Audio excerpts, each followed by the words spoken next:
the North Carolina Department of Health and Human Services, who's with me here today, to begin immediately the process for expanding Medicaid. In a minute, he's going to give you some more details.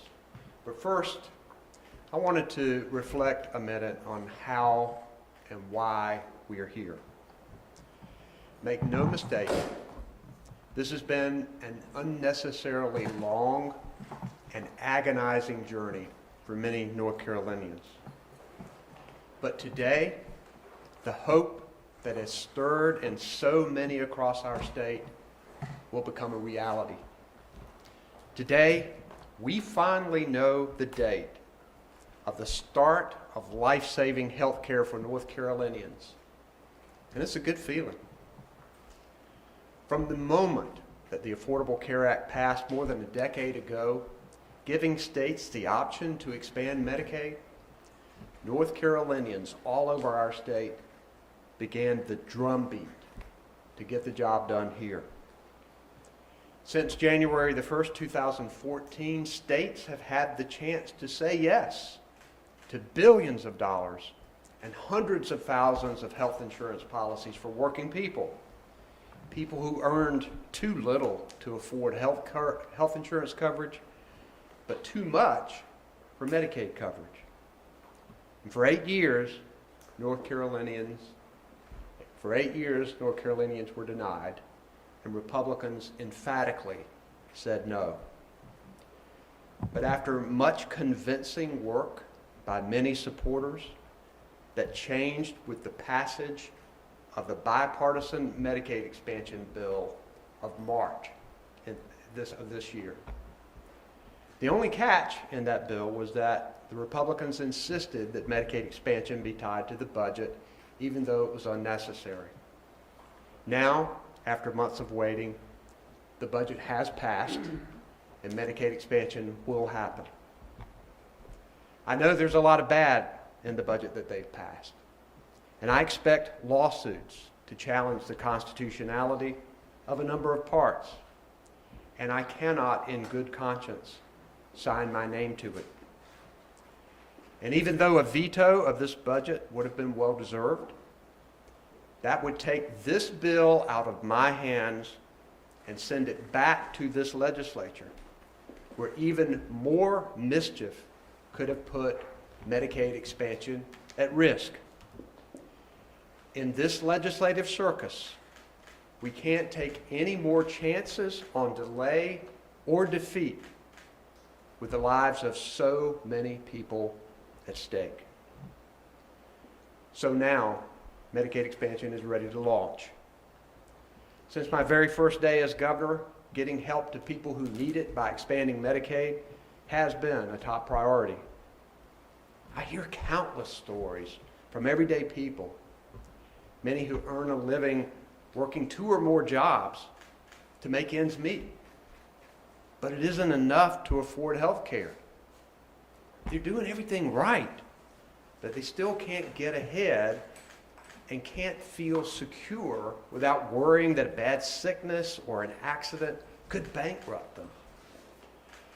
I talk with workers straining every day to keep our economy going while suffering through pain or illness that they cannot afford to treat. I meet with parents who watch adult children fall to opioid addiction, unable to afford health care that could save them. I've had a child care worker with a sick husband show me a letter telling them their Medicaid insurance has been canceled when it wouldn't have been had expansion been in effect. To many of these families, I say now, finally, help is on the way. With much work being done to prepare, even as we speak, beginning December the 1st of this year, North Carolina will expand Medicaid. And on that day, we should have our first enrollees. On Friday, I spoke with top federal leaders at DHHS and CMS. And today, Secretary Kensley will share more about the actions that he has taken to be ready as well as the work that lies ahead. I want to thank Secretary Kinsley and his dedicated team for their tireless work to get Medicaid expansion passed and get our state ready for it. Even though they had to go through shifts and stops during legislative delays, he and his team have been strategic, they've been thorough, and they've been willing to do whatever was needed to get life-saving care to the people of this state. And I think several of them are standing over there, and I thank them. This will be a new day for health care in North Carolina. To all of the longtime supporters and to those who are just now seeing the light, I say thank you. And now I'll ask Secretary Kinsley to share his updates.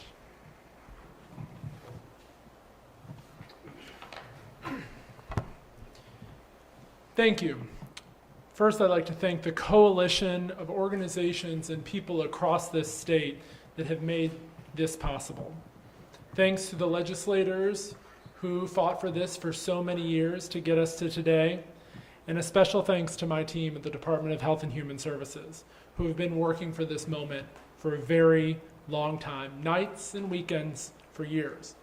But of course, we could not be here today without Governor Cooper's unwavering leadership and commitment to serve North Carolina. Medicaid expansion is a game changer for 600,000 North Carolinians that it will directly benefit.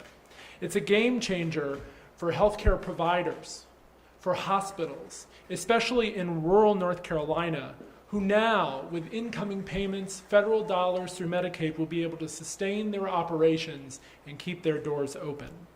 It's a game changer for North Carolina's economy, which will have the benefit of billions of dollars flowing into North Carolina, dollars that we had left behind for too long. Of the 600,000 people that will receive coverage through expansion, about 300,000 North Carolinians will be moved into full coverage on day one, December 1st. For the remainder of those that are eligible, our county partners have been hard at work to ready their systems and their staff and their processes to enroll members as they come forward. We've been working with partners and nonprofits across the state to prepare to make awareness to individuals so they can come forward and get ready. And at our department, our team has been working very hard to update technology and other systems so that we can move these individuals into coverage as seamlessly and as quickly as possible. We have one of the highest rates of automatic processing for eligibility in the country. We've taken advantage of every possible flexibility the federal government has given to us to make this process smooth for people. Those 300,000 people and getting them coverage as quickly as possible on day one weighed heavy on us at the department. And me personally, as some of you know, I grew up in North Carolina without health insurance. I know firsthand the struggle that families face when trying to balance weighing the risk of going without seeing the doctor, or parents pushing off prescriptions because they can't afford food on their plate for their kids. This is a game-changing opportunity for us to push forward, and I'm so thankful to my fellow employees at the Department of Health and Human Services and to Governor Cooper for pushing us to today. In this budget, with Medicaid expansion, it also unlocked a $1.6 billion signing bonus to come into North Carolina to make key investments in health. And I'm proud to report that the legislature did invest about $700 million of the governor's billion-dollar investment plan in behavioral health. Several hundred million of those $700 million are recurring that will come every year to make key investments in behavioral health rates, a key priority for the department. Policy investments that will allow us to better serve people with serious behavioral health and intellectual and developmental disabilities. Investments in emergency departments and DSS offices across the state. $200 million to support our child and family well-being work so that children don't have to sleep in DSS offices and we can serve people in hospitals better. These investments were only made possible and unlocked because of Medicaid expansion. It is a game changer. I am thrilled that we are to the point where we can finally go live December 1st. And to the 600,000 North Carolinians that will receive their health coverage after so many years of personal turmoil and struggle, I have one final message. We've got you covered.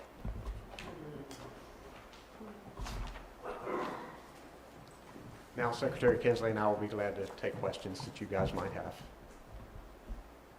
So, Governor, looking back, you've worked on this for nearly 7 years, and I can remember early 2017, how I remember it is you kind of tried to do an end around the legislature through getting the Obama administration to accept Medicaid, to embrace Medicaid for you, and then 2019, you had the budget impasse that was partly based on the Medicaid expansion stalemate. Do you have any regrets in terms of how you pushed the legislature to go forward? Do you think another way could have made it quicker?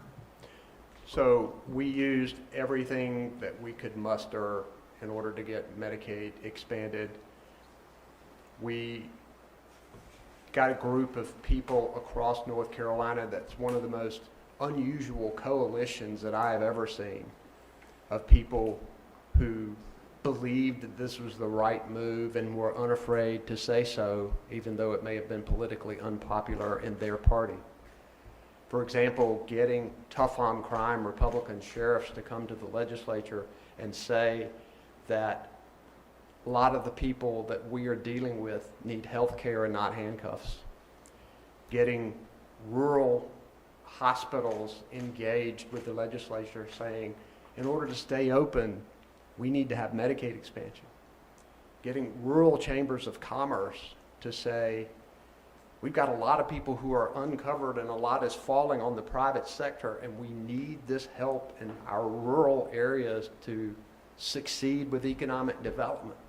Finally, all of that pressure made the legislature say, okay, it's time to do it. No, I don't regret a single attempt to expand Medicaid, because I think it has led us to this day.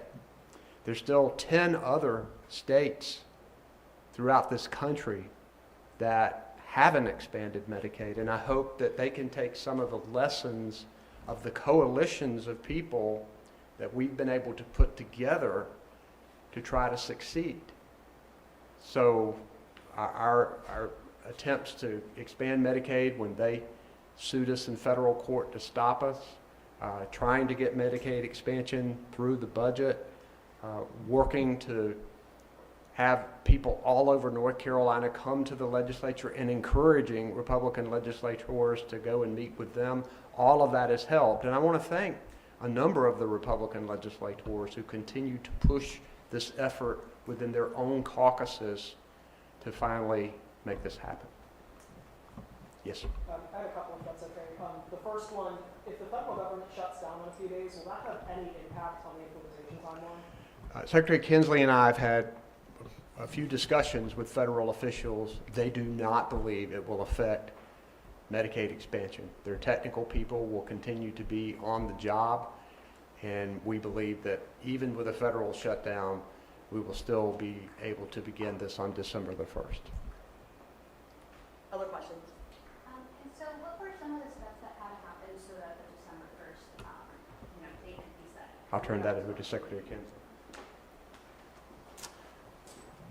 There's a number of steps that have to go into place to make sure that we can go live. So first are a series of policy steps and getting approval from CMS and the federal government. Again, we have been working on this. We've attempted to go live several times now, waiting for the General Assembly. And so we had done a lot of that pre-work in advance and negotiated with the federal government that they would accept that.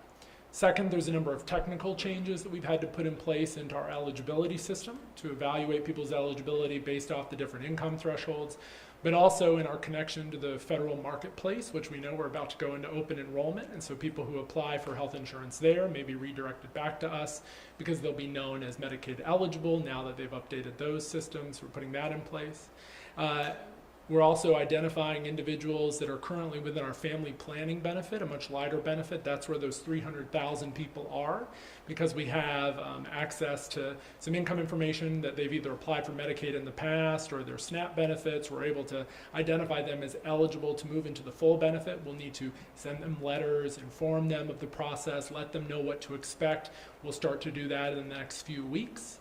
And then last but certainly not least, a significant amount of work with our county partners. Eligibility occurs in county departments of social services all across the state. We have been working with our social service workers to make sure they can understand the process, make sure they know how to use the new eligibility system to go through that. And we've also put significant investment, advancing several $1,000,000 to our county governments so that they could hire up eligibility staff and be ready for the December 1 go live. So there's a significant amount of work leading us to this day, and still a significant amount of work between now and December 1, but we're looking forward to a strong go live. Thank you. And a quick follow-up. And so for the folks who won't get eligibility, almost immediately, how long do you expect that will take for them to get approved for Medicaid under the expanded parameters? So, it will depend a bit on how they come forward. Individuals will need to come forward. These are people that are not currently in the Medicaid program or not necessarily known to us. We're looking at other benefit programs we operate to identify them, to reach out and nudge people to say, you may be eligible, but they still need to come forward and apply. And so we're guiding them to that process, to that front door. That's also why we've been working with community stakeholder groups, churches, other faith organizations, civic organizations, to make sure that they're informing people that could be eligible to consider it and to come forward. What we've seen in other states as they've gone live is that there's so much information about coming forward and getting access to health coverage that some people figure out, oh wow, I was already eligible for Medicaid and I didn't know it. Or I was eligible for a subsidized plan on healthcare.gov and I'm going to take advantage of that. Our goal, we have 1.2 million people in North Carolina without health insurance. Medicaid expansion is going to do a major effort in getting that gap closed. We want to close that gap as much as possible because health insurance coverage is step one to better health, and that's the step we're taking. Got time for one more. Any other questions? Are you going to get your veto stamp later this week? Or? Likely. Thank you, guys. Appreciate it.